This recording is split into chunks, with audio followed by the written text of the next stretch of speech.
কি মোহন ভাই এত ঘামতাছেন কে? আরে ভাই লোডশেডিং এর যন্ত্রণা তার থাকতে পারতেছি না ভাই, যেই অবস্থা হয়েছে লোডশেডিং। আরে কি ভাই করবো? আপনার কি কেন লোডশেডিং আপনারা কি জানেন ভাই কেন লোডশেডিং হইতেছে? কেন হইতেছে? আরে ভাই আপনি কোনোদিন বিদ্যুৎ বিল বকেয়া রাখছেন? না তো। তাহলে বিদ্যুৎ বিল যেহেতু বকেয়া রাখেন নাই, তাহলে এই যে 900 কোটি টাকা যে বিদ্যুৎ বিল আদানি গ্রুপ পাবে সেটা কোথায় গেল ভাই জানেন?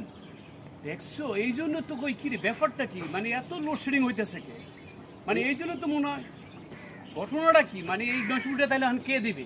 এই 900 কোটি টাকা তো ভাই ঋণ করে গেছে, আগে সরকার ঋণ করে গেছে, হ্যাঁ দিবে, আমি দিব, এখন আপনি জনগণ উপরে দিয়ে 900 কোটি টাকা যাবে। এই 900 কোটি টাকা তো ভাই এই দেশ থেকে পাচার হয়ে গেছে, চুরি হয়ে গেছে, খায় গেছে। খেয়ে গেছে। তাহলে এখন এই 900 কোটি টাকা তো আপনার আর আমার তাইলে সবার দিতে হবে। বিদ্যুৎ না থাকলেও তাইলে আমরা আর কিছু বলবো না ভাই এই ব্যাপারে, কেন বিদ্যুৎ যেহেতু খাইয়ে গেছে, আগে অগ্রিম টাকা নিয়ে গেছে, তাহলে বিদ্যুৎ না দিলে আমরা কি করবো এখন জনগণ?